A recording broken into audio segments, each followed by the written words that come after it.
nuestros mejores recuerdos en una pequeña lista. Hola amigos, bienvenidos a 10.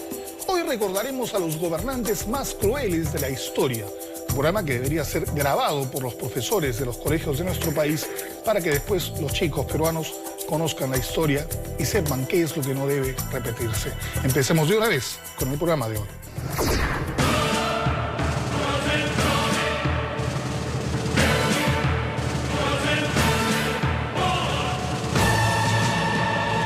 En la historia de la humanidad han existido toda clase de gobernantes.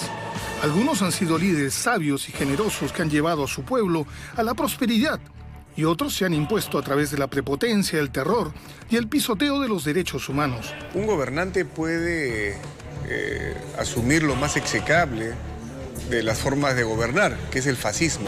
El fascismo es el desprecio a la vida humana.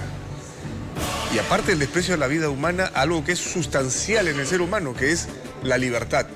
Muchos incluso han tenido buenas intenciones y llegaron al gobierno defendiendo la paz, la justicia y la libertad, pero en el camino se perdieron embriagados en el poder, llegando a convertirse en lo que odiaban.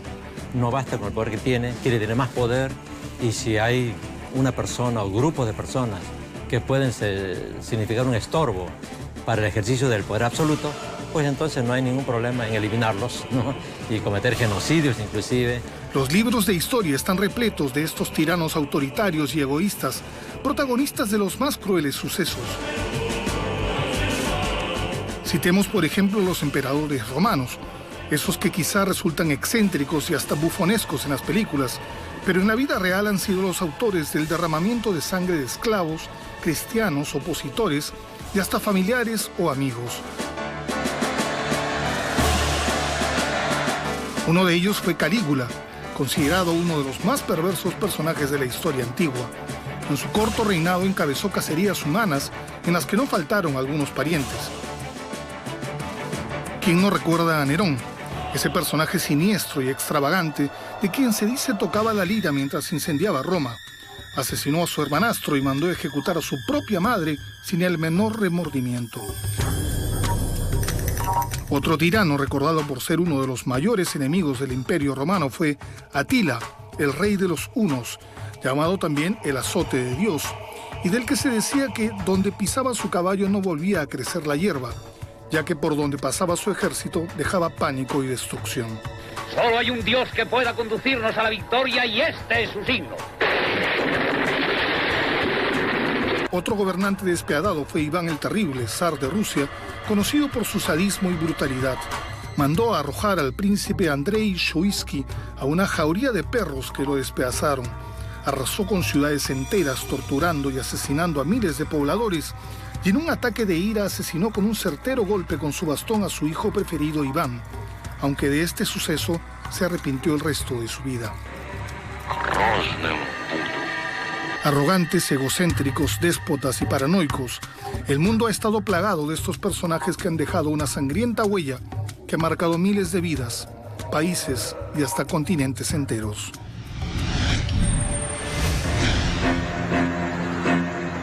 Han pasado 36 años y el pueblo argentino no puede cerrar las heridas de la dictadura. Todo comenzó con el golpe de Estado de marzo de 1976, que derrocaba a María Estela Martínez de Perón, presidenta de la nación, que había sumido en una grave crisis económica a su país. Una vez instituido el gobierno de facto, uno de sus impulsadores, Jorge Rafael Videla, asumió la presidencia de Argentina. La nueva dictadura, denominada Proceso de Reorganización Nacional, estaba conformada por el Ejército, la Marina y la Fuerza Aérea. Se inició por eliminar toda forma de participación popular. Se disolvió el Congreso, se prohibieron los partidos políticos, se intervinieron los medios de comunicación, sindicatos y empresas estatales y se decretó el estado de sitio. A partir de la fecha, el país se encuentra bajo el control operacional de la Junta Militar. Videla y la Junta Militar buscaban disciplinar a la sociedad argentina. Todo lo que el gobierno consideraba subversivo fue perseguido y eliminado. Este control se aplicó en todas las áreas sociales. Para Videla, la literatura latinoamericana, el rock y hasta un diccionario podían ser una amenaza. Se quemaron así miles de libros. La obra de escritores como Gabriel García Márquez, Pablo Neruda y hasta Mario Vargas Llosa con la tía Julia y el escribidor fue llamada documentación perniciosa que afectaba el intelecto. Con Videla al mando se inició una política de terror y de violación de los derechos individuales, detenciones masivas, secuestros y asesinatos en plena vía pública. Ellos no sospechaban que los secuestrados eran llevados a los centros clandestinos de detención, lugares que funcionaron en diferentes zonas militares. Ahí se realizaron crueles torturas y asesinatos, fusilamientos sin juicio.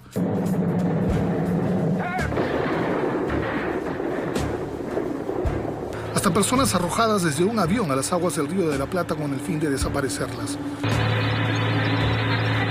Uno de los hechos más repudiables fue el robo sistemático de bebés de mujeres en cautiverio.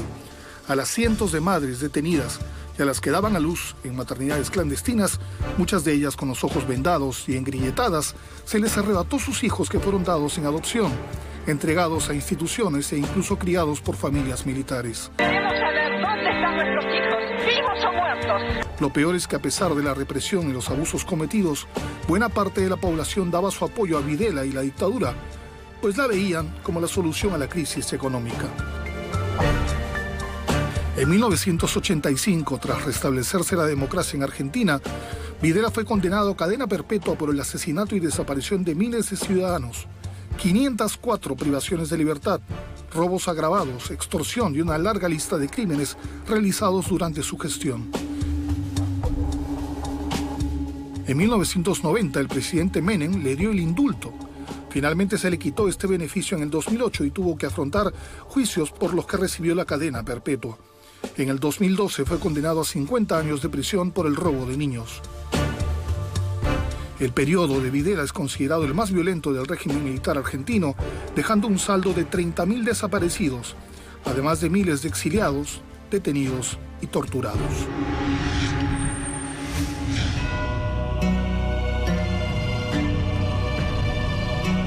Su nombre es sinónimo de controversia y generó odios y defensores en todo el mundo. Y es que Muammar al-Gaddafi fue al mismo tiempo defensor y verdugo de su pueblo.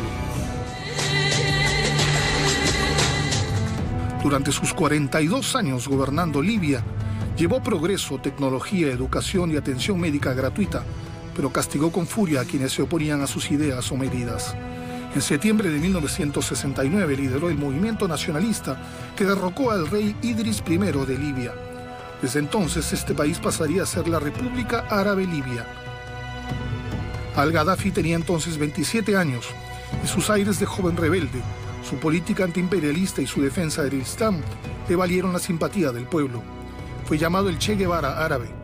Posteriormente estableció una política personal que estaba entre el comunismo y el capitalismo. Prohibió los partidos políticos, el consumo de alcohol, la ropa occidental y el derecho a la huelga. Expulsó las bases militares británicas y estadounidenses de su territorio y nacionalizó diversas empresas, incluidas las petroleras, que pasaron a ser la base económica del país. Luego, gracias al shock petrolero derivado de la guerra entre Egipto y Siria contra Israel, Libia se convirtió en el 15º exportador mundial de petróleo. Según se supo, Gaddafi apoyó a grupos extremistas de países como Filipinas, Indonesia y Colombia. Estados Unidos incluyó a Libia en la lista de países que apoyaban el terrorismo. Luego de un atentado en una discoteca de Berlín en 1986, la administración Reagan bombardeó diversos blancos militares en Trípoli, capital de Libia.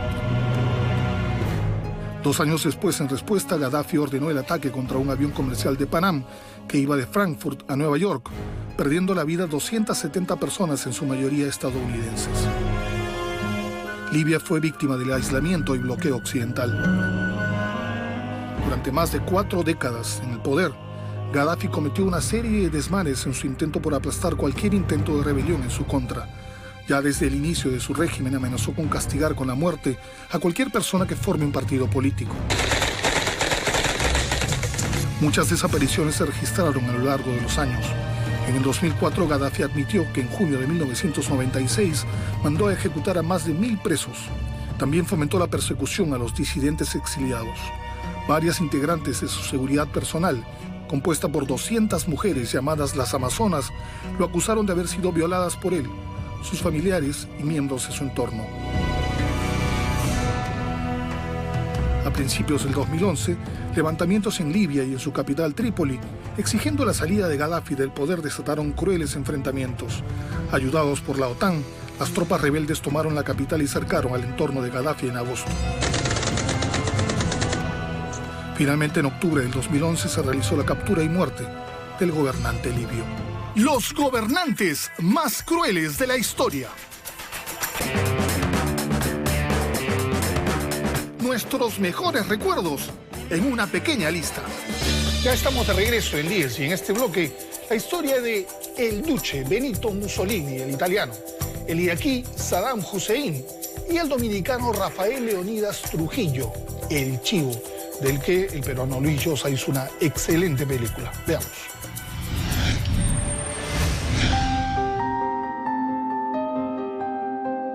Para sus seguidores era el jefe o el benefactor. Para sus enemigos era el Chivo, uno de los tantos alias con los que fue conocido Rafael Leónidas Trujillo, uno de los dictadores más tiranos de América Latina del siglo XX, que tiñó la historia de República Dominicana con sangre. ¿Sabe cómo llamo yo a esto? Morder la mano que te alimenta, hijo de p***. Todo suyo. La historia militar de Trujillo empezó en 1918, a los 25 años de edad, tras la ocupación de los Estados Unidos que instaló la Guardia Nacional. Gracias a que impresionó a sus superiores, en pocos años llegó al grado de capitán. Con el triunfo de Horacio Vázquez en las elecciones de 1924, fue promovido a teniente coronel y nombrado jefe de Estado Mayor. Nada hacía presagiar que en 1930 sería el autor del golpe que derrocaría al gobierno en la llamada Revolución de Santiago. Rafael Leónidas Trujillo ascendió al poder mediante elecciones irregulares. Era el único candidato y su figura infundía terror en el país. La presidencia de Trujillo tuvo dos periodos, de 1930 al 38 y de 1940 a 1952, pero se sabe que en los años en los que no ocupaba el cargo, colocaba gente de su confianza para mantener el poder. A los pocos meses de su primera gestión comenzaron los intentos de derrocarlo, pero fueron en vano. Durante sus gobiernos no se permitió la creación de ningún partido opositor. Solo existía el Partido Dominicano, al que todo ciudadano mayor de edad debía pertenecer, pues se le exigía el carnet para buscar trabajo o salir del país. Además, creó la llamada Patrulla 42, organismo formado para intimidar o asesinar a antitrujillistas. Pero el hecho más violento durante su mandato fue la masacre de Perejil de 1937. Trujillo, hastiado del descontrol migratorio haitiano, ordenó la matanza de todo hombre, mujer o niño proveniente de Haití. Entre 12.000 y 25.000 haitianos fueron masacrados. Debido a la presión internacional, pagó $550.000 como indemnización a Haití.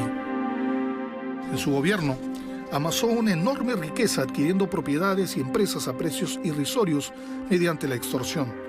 Él y su familia monopolizaron los sectores ganaderos, así como los de sal, azúcar, tabaco, madera y la lotería. Trujillo llegó a ser uno de los 6 hombres más ricos del mundo. Uno de los movimientos opositores más conocidos fue el Movimiento 14 de Junio, formado por Manolo Tavares y su esposa Minerva Mirabal. Trujillo no dudó en asesinar a todos los miembros de esta agrupación. Minerva y sus 2 hermanas Patricia y María Teresa, que llevaban el seudónimo de Mariposas, fueron torturadas y aniquiladas. Eso fue muy criticado y provocó un resentimiento en todos los sectores sociales.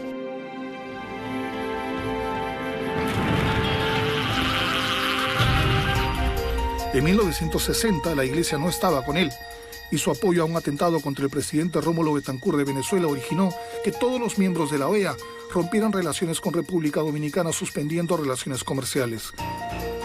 Trujillo perdió el amparo de los Estados Unidos. En 1961 un grupo opositor atacó el auto en el que viajaba Trujillo, que recibió 60 impactos de bala. El Chivo había muerto.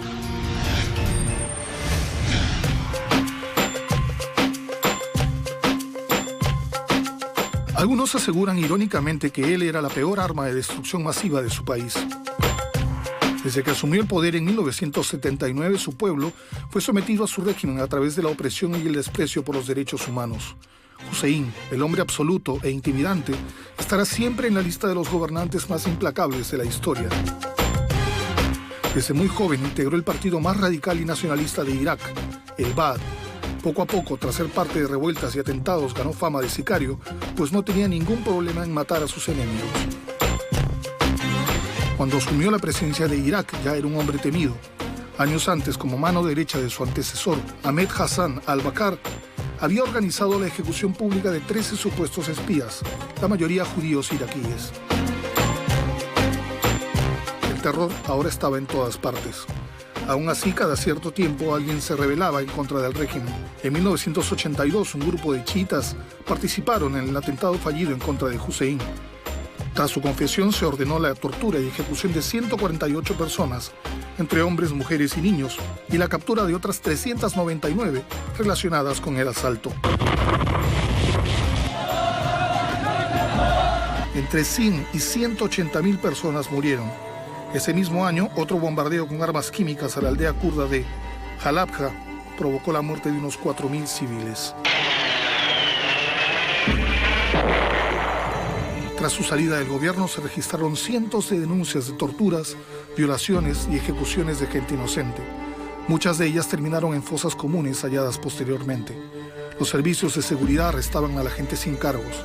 Además, se les negaba el contacto con la familia o con un abogado, y luego de estar hacinados en una cárcel siendo torturados, eran ejecutados. Hussein también será recordado por las guerras contra Irán y Kuwait, en donde el oro negro fue siempre su más grande ambición, y por lo que no temió enfrentarse a Estados Unidos y el Reino Unido, lo que provocó el fin de su gobierno.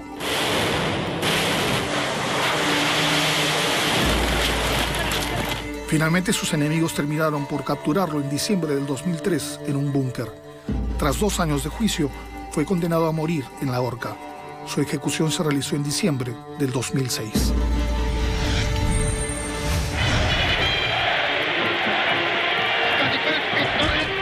Era conocido como el Duce, es decir, el jefe, y gracias a su habilidad política supo doblegar a sus enemigos, crear su propia ideología y gobernar Italia durante 20 años. Pero en esas 2 décadas, Benito Mussolini fue también conocido como un tirano que en su afán expansionista cometió los más crueles crímenes de guerra. Benito Mussolini llegó al poder con su propia ideología política, el fascismo, que se presentó como una alternativa ante el socialismo, al que había pertenecido durante muchos años. Mussolini abolishes all political parties except the fascists. Para hacerle frente al comunismo, creó un frente denominado Los Camisas Negras, compuesto por excombatientes de la Primera Guerra Mundial. Sus militantes marchaban armados de pistolas, cuchillos y aceite de ricino que usaban como medio de tortura.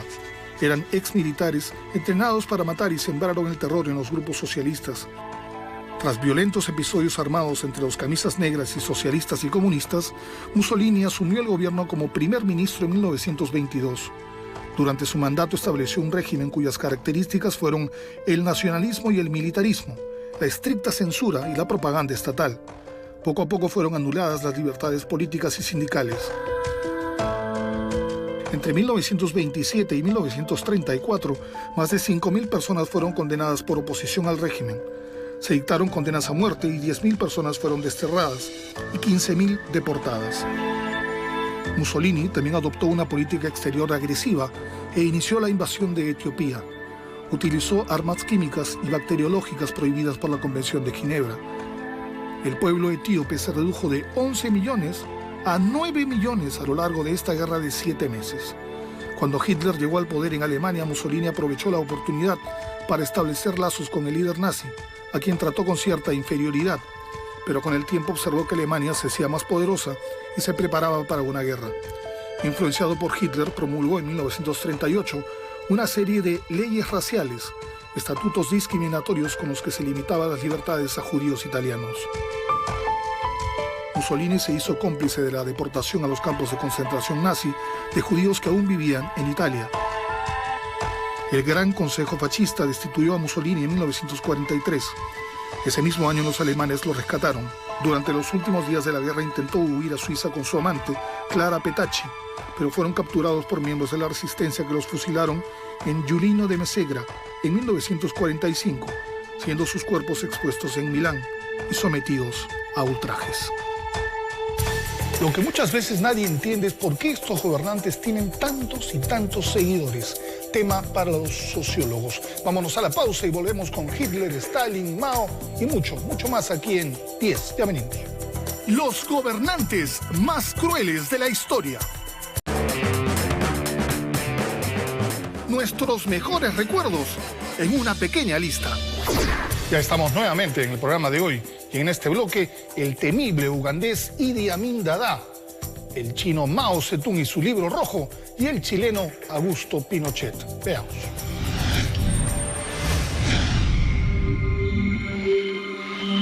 El 11 de septiembre de 1973 comenzó una de las dictaduras militares más represivas de Latinoamérica. Comandado por Augusto Pinochet, comandante en jefe del ejército chileno, este nuevo régimen estableció crueles medidas en contra de sus opositores, culminando con un abultado historial de violaciones de derechos humanos. Luego de ser la persona de confianza del presidente Salvador Allende, Pinochet se unió al complot de las Fuerzas Armadas para derrocarlo. Esa tarde de septiembre, tras 3 horas de enfrentamientos y bombardeos, Allende se suicidó en el interior del Palacio de la Moneda, que ardía en llamas, y Pinochet asumió el poder. Todos los ministros del gobierno derrocado y colaboradores de Allende fueron detenidos y llevados a los llamados centros de detención clandestina. Se dictaron las nuevas normas que prohibían a los partidos políticos, disolvió el Congreso y el Tribunal Constitucional, se silenciaron estaciones radiales, se allanaron diarios y sus prensas fueron destruidas, se ordenó el cese de funciones de alcaldes, regidores y rectores de las universidades públicas. Además, se declaró un estado de guerra interna y se inició el toque de queda en todo el territorio. Se dio el inicio a las ejecuciones. Una de las primeras fue a dirigentes de la reforma agraria. Se detuvieron a miles de personas que luego fueron conducidas al Estadio Nacional y que fueron ejecutadas en ese mismo lugar. Pinochet creó el DINA, o Dirección de Inteligencia Nacional, que se encargó de reprimir, desarticular y eliminar todo lo que indicara signos de subversión. La DINA fue la responsable de torturas, secuestros, ejecuciones y desapariciones durante la dictadura. También asesinaban personas que se exiliaban en el extranjero gracias a la CIA. Las torturas fueron otra modalidad de represión. Estas consistían en golpizas reiteradas, mutilaciones, quemaduras con cigarrillos, ataques de perros, aplicación de electricidad y otra serie de vejaciones. Un plebiscito nacional en 1988 culminó en un 55.99 a favor del no continuismo de Pinochet en el gobierno. Chile fue a elecciones democráticas en diciembre de ese año, en las que resultó ganador Patricio Aylwin. Pinochet siguió como comandante en jefe del ejército. La cifra de víctimas directas de violaciones de los derechos humanos en Chile ascendería a unas 35.000 personas, de las cuales unas 28.000 fueron torturadas, 2.279 de ellas ejecutadas y unas 1.248 continúan como detenidas desaparecidas. A pesar de todos sus crímenes, Augusto Pinochet no pagó condena alguna antes de su muerte el 10 de diciembre del 2006, liberándose de la justicia ya sea por vicios legales o problemas de salud.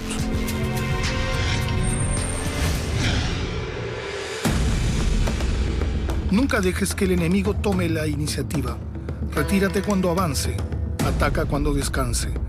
Son las palabras de uno de los gobernantes más controvertidos del siglo XX. Mao Zedong quiso hacer de China el país más grande del mundo, pero terminó sumiéndolo en la hambruna y violencia que cobró millones de vidas. Mao Zedong adaptó la ideología del marxismo-leninismo a las necesidades de la sociedad china. Fue un hábil orador que, gracias a su carisma, supo ganar adeptos que se oponían al capitalismo de Chiang Kai-shek, a quien derrotó en 1949, estableciendo la nueva República Popular China. En los primeros años de su régimen cumplió su promesa a los campesinos, estableciendo una reforma agraria. Despojó de sus tierras a sus propietarios y las repartió a la gente que las trabajaba, humillando públicamente a los señores feudales. A la mayoría de ellos se les ejecutó. Paralelamente, inició una cruel persecución a sus opositores y exterminó a los capitalistas para iniciar una reforma industrial. Sus fuerzas militares abrieron mazmorras para colocar a los miles de detenidos, a quienes mantuvieron en pésimas condiciones sanitarias y alimenticias y sometieron a torturas inhumanas y sádicas. Entre 1956 y 57 atendió las críticas de la gente y las llevó a debate en lo que se llamó el Movimiento de las 100 Flores. Muchos intelectuales se animaron a enviar cartas en las que realizaban duras apreciaciones acerca del gobierno de Mao.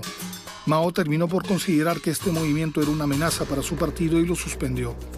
Posteriormente se inició una persecución de los intelectuales, estudiantes, artistas y civiles en general que fueron considerados derechistas. El abandono de la recolección de cosechas desembocó en una terrible hambruna. La gente no tenía qué comer. Se culpó a los campesinos de esconder el grano y se encarceló a miles de ellos que terminaron muriendo en las cárceles. Al parecer murieron entre 50 y 60 millones de chinos. El Estado guardaba reservas de cereal que se negó a repartir a los que morían de inanición. Mao fue depuesto como jefe en 1959 y, derrotado, decidió hacerse a un lado mientras preparaba su regreso. En 1966, en lo que se denominó la Revolución Cultural, Mao Zedong movilizó a una gran cantidad de jóvenes en contra de los entonces dirigentes del gobierno. Ayudado por sus guardias rojos, Mao recuperó su poder político. Arremetió brutalmente contra cristianos, budistas, taoístas y otros grupos religiosos y sus templos. Se atacaba a cualquiera que llevara ropa occidental como tacos altos o pelo engominado. El fanatismo de los jóvenes convirtió las calles en una zona de miedo debido a su lema: no hay construcción sin destrucción. Mal de salud, Mao Zedong estuvo pasivo sus últimos años hasta su muerte en septiembre de 1976.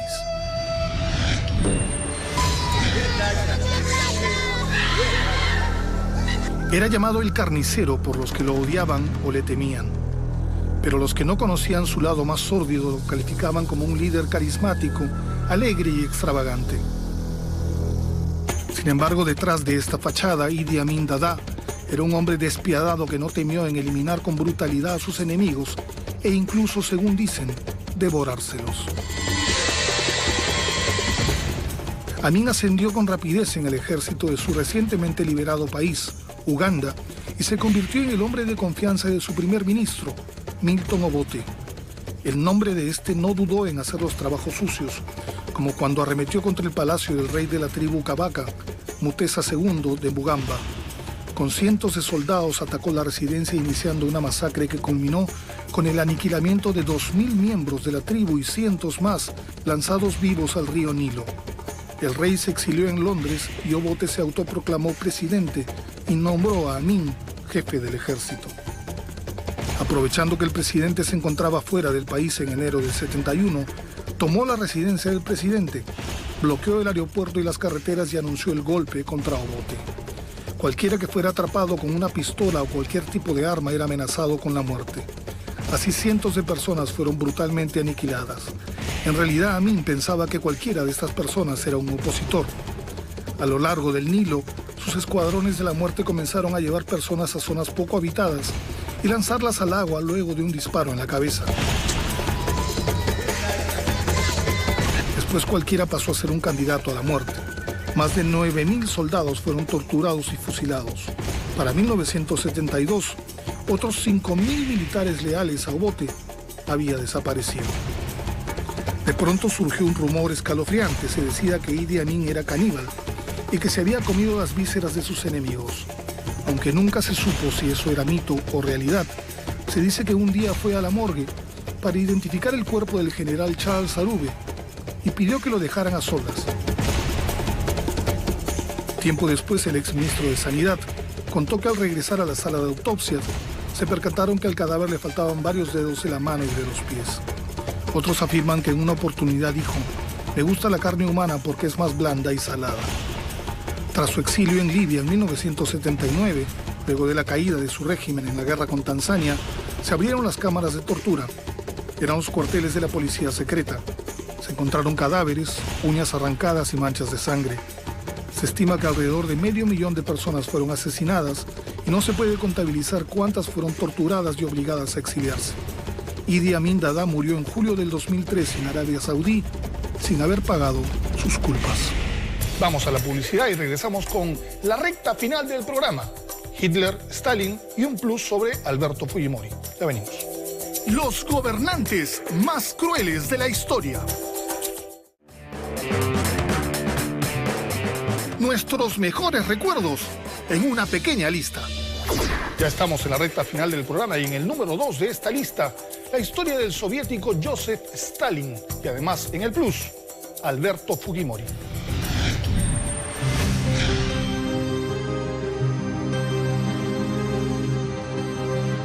Su sobrenombre significa hombre de acero, pero por su crueldad no se parecía en nada al superhéroe. Su historia se escribió con la sangre de 20 millones de inocentes, a los que no dudó en sacrificar en pos de consolidar lo que él llamó el gran cambio en la Unión Soviética.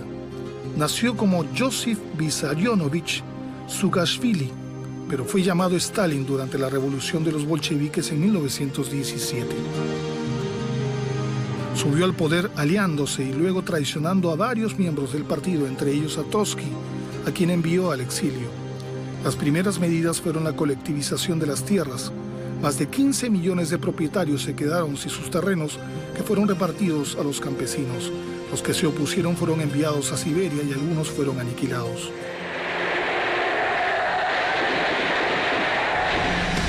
Esto provocó una reducción en la producción de cereales, que unido al trabajo excesivo dio origen a una terrible hambruna que azotó la Unión Soviética.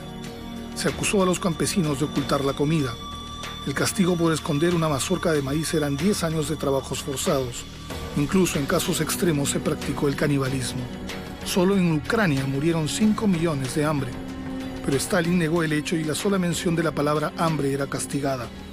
Existen estudios que afirman que esta hambruna fue provocada por el gobierno debido a que lo producido se arrebataba a la población en su totalidad. Incluso cuando llegó ayuda del extranjero, esta fue requisada por las autoridades soviéticas. Este periodo ha sido considerado por el mundo como un genocidio. Se crearon los Gulags, un grupo de campos de trabajo donde la gente era obligada a trabajar hasta la muerte. El lugar estaba lleno de gente inocente que había sido enviada, por ejemplo, por haber llegado 10 minutos tarde a trabajar. Dentro de estos lugares las condiciones de trabajo eran infrahumanas y se vivía en constante terror. Cada día se escogía a varias personas y se les mataba sin motivo alguno. A este lugar también fueron enviadas personas que Stalin veía como opositores y muchos intelectuales a quienes se les consideraba traidores. Stalin sentía que tenía muchos enemigos en el gobierno. Por eso llevó a cabo la Gran Purga, una campaña en la que arremetió contra políticos y militares considerados posibles golpistas que intentarían ir contra el sistema. En el plano militar, 57 de los 85 comandos militares supremos desaparecieron junto a decenas de miles de soldados. Los oficiales fueron obligados a firmar confesiones de espionaje o terrorismo. Estos documentos tenían manchas de sangre producto de la coacción a la que fueron sometidos. A mediados de 1939 se firmó un tratado de no agresión con Alemania, pero Hitler no lo cumplió y se aprovechó de la confianza de los soviéticos para atacarlos en junio del 41. Al no contar con una gran parte de comandos militares, Stalin tuvo que tomar varias decisiones que fueron fracasos. Nuevamente culpó a los soldados de ineficientes y hasta traidores, y muchos de los que regresaron del campo de batalla fueron enviados a los campos de trabajo forzado. Gracias a que recibió ayuda de los aliados, la Unión Soviética salió airosa de la Gran Guerra en 1945, pero el costo de vidas fue de aproximadamente 20 millones de fallecidos. Stalin murió en 1953. Debido a la falta de archivos y documentos, no existe una cifra exacta del número de víctimas que causó su régimen. Historiadores dicen que fueron entre 10 y 12 millones de muertos. Luego de gobernar a nuestro país desde 1990 al 2000, y mientras cumplía su tercer periodo presidencial, Alberto Fujimori aprovechó su viaje a la cumbre de APEC, que comprendía viajes a Brunei, Kuala Lumpur, Tokio y Panamá, para quedarse en Asia argumentando que no existían garantías para su integridad física en el Perú. Desde Tokio y para sorpresa de todos los peruanos, Fujimori renunció vía fax, estableciendo allí su residencia con la venia del país oriental que le reconoció la nacionalidad japonesa. Se mantuvo exiliado en Japón hasta noviembre del 2005 cuando viajó a Chile en un vuelo privado. Al día siguiente fue detenido en Santiago por orden de la Corte Suprema chilena, atendiendo un requerimiento dado por la Embajada del Perú en Chile. Una vez en nuestro país se iniciaron los juicios en su contra. El primero fue por usurpación de sus funciones al protagonizar el allanamiento ilegal de la casa de Vladimiro Montesinos. Por ese delito, en diciembre del 2007 fue condenado a 6 años de prisión. En diciembre de ese año se inició el juicio por homicidio calificado y lesiones graves por los asesinatos de Barrios Altos y La Cantuta. ¡Soy inocente y no acepto! La sentencia por estos casos fue de 25 años de prisión. En julio del 2009 se le condenó a otros 7 años de prisión por el delito de peculado doloso y apropiación ilícita en agravio del Estado por haber entregado $15 millones a su ex asesor Montesinos, de fondos del Tesoro Público. La Corte Suprema también señaló que Fujimori facilitó la huida del ex asesor.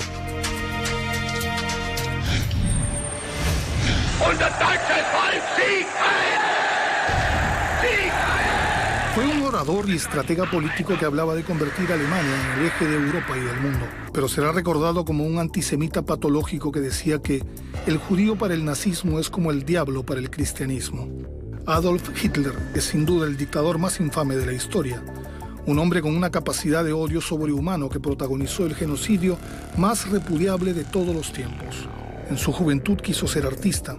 Postuló 2 veces a la Escuela de Bellas Artes de Viena, pero fue rechazado. Durante ese tiempo no tenía para comer y dormía en parques o lugares para refugiados. Para los que estudian su vida, su participación en la Primera Guerra Mundial cambió por completo sus metas futuras, que se centraron en la política. Al término de esta se adhirió al Partido de Trabajadores Alemanes y en poco tiempo se convirtió en su líder.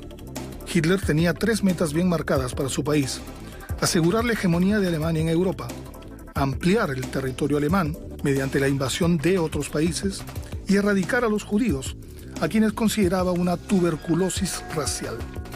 Desde su punto de vista, los judíos eran responsables de la derrota de Alemania en la Primera Guerra Mundial, del capitalismo en el mundo y del bolchevismo en Moscú. Cuando era canciller en 1934, se empezaron a crear los campos de concentración para el reclutamiento de lo que llamaba la raza impura. A partir de 1938, las prácticas antisemitas se intensificaron. La limpieza de la plaga o germen, como llamaba Hitler al programa antisemita, creció durante la Segunda Guerra Mundial y comenzó con la creación de los guetos para facilitar el control de los judíos y luego la instalación de los campos de exterminio. El primero fue el de Belzec, construido en noviembre del 41, que como los cerca de 1000 que se construyeron después, tenía una cámara de gas. En un mes ya se había exterminado a 75.000 judíos. Poco a poco se fueron modificando estas cámaras de gas, haciéndolas más amplias y de mejores materiales. Solo en Polonia y zonas ocupadas por Alemania murieron alrededor de 600.000 judíos en 1941.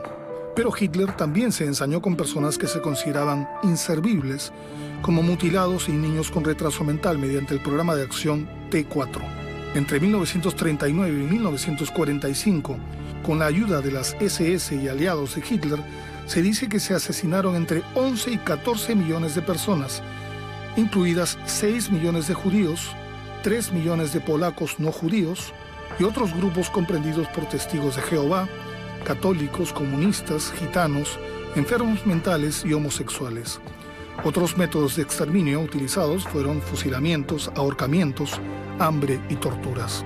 Al ser acorralado por los aliados, Hitler se suicidó bebiendo cianuro y disparándose en la sien el 30 de abril de 1945, junto a su amante Eva Braun. Sus secuaces fueron juzgados en Nuremberg. 611 personas fueron acusadas de complot, crímenes de guerra, crímenes contra la humanidad, crímenes contra la paz y genocidio. Muchos de ellos fueron condenados a la horca y otros a prisión, pero hubo un gran número de responsables que huyeron a países de América. Bueno amigos, esto ha sido todo por hoy.